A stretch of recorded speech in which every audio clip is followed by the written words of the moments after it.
Hey watercolor wizards, Hajra here. Inktober is almost over, and since it'll be Halloween soon, I'm doing Sally and Jack from Nightmare Before Christmas. This video is my Sally painting. I saw some beautiful figurines of Jack and Sally at Barnes & Noble's, and they really captured my interest. So I'm doing a 2D painting based on the figurines, and it was really informative to have a 3D reference. I'm using Inktense blocks again, and actually the same 3 colors from my Princess and Dragon piece because their low intensity suited this Halloween-y piece, plus they were left over on my palette, and I try not to waste any of my paints. I started off doing the hair with Sally's red and some shadows in purple.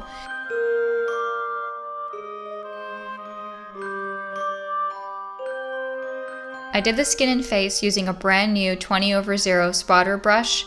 The other one has gone to the brush graveyard, known to us as the recycling bin, after several years of hard labor. The face and fine details in this piece are really teeny because it's only postcard sized. And I'm doing Sally on Fabriano cold press paper, and the texture on this paper is less pronounced than on Arch's cold press watercolor paper. If you had a paper that was between Arch's hot press watercolor paper and Arch's cold press watercolor paper, then it would be Fabriano cold press watercolor paper if you were looking at just the texture.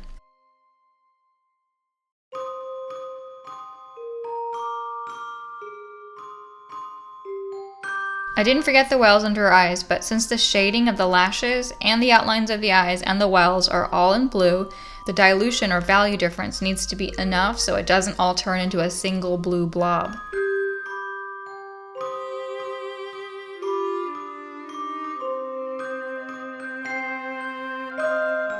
I did get some small ink blots in the eyelash area on the left side of the paper, but they looked fine for Sally's spooky, stitchy look, so I left them alone.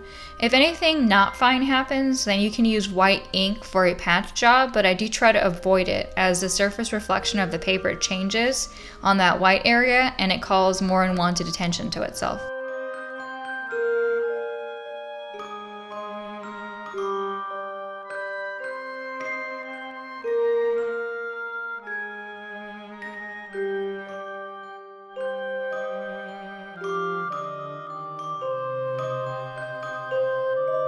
When doing the fascinator, use tapering strokes by flicking your hand so the ends go all wispy and feathery. The figurine had black shoes, corsage, fascinator, and headpiece, but I changed all of that to blue to maintain my 3-color palette, which doesn't have a black, and I actually like the softer tones in the end.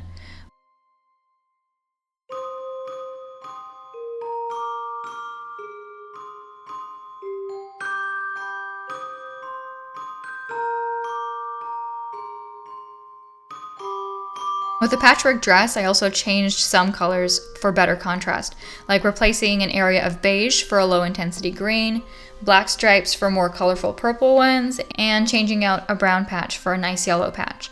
Basically, I knew her look already involved dull, spooky colors, but I didn't want her dress to be too drab, so I used the brightest of the duller color mixes I had, if that makes sense.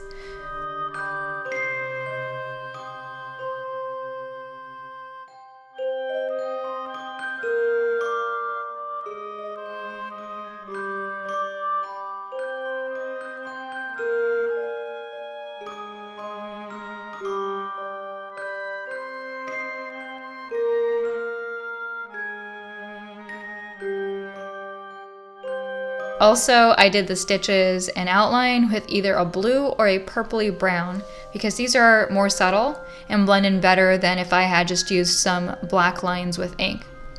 Of course, I've used black ink a ton in other pieces, just not all my pieces get that black treatment.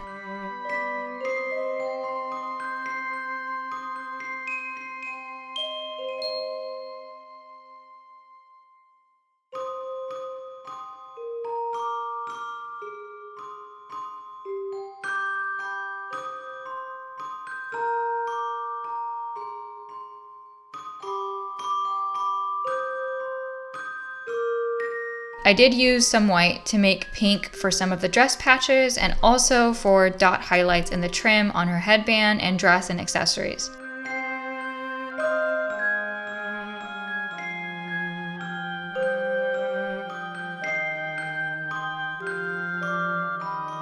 Later on, off camera, I did the spiderweb pattern in blue lines on the hem of her dress. And last, I didn't want an over dark or complicated background, but I did want something. So I decided on splattered ink drops. For this, I traced a mask on sheer paper of Sally's outline, and then I cut it out and placed it over her. Then I used a small, short nylon bristle brush, the kind you clean water droppers with, to splatter a fine mist.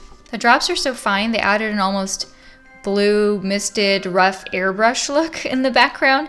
And if you wanted to do this to change the color key of an entire piece without any masks, it would work in place of like a wet paint glaze if you were okay with the fine dots. To make larger spatters in Sally's piece, I tapped ink off of my paintbrush. This is so I'd have some larger drops of paint because the mini pipe cleaner just wasn't loosing any large droplets. I then lift off the mask and let my piece dry, and it's done. I love the muted, spooky color mood, the textured splatters, and the creepy and fun subject of Sally, and the velvety matte finish of the Inktense is really cool. It's less like traditional ink or watercolor and more like if liquid pastel or transparent gouache existed. Hope you enjoyed my Sally piece, and thanks for parking your brushes here. If you like, comment, and subscribe, that would be awesome. Until next time, spooky painting adventures to all of you.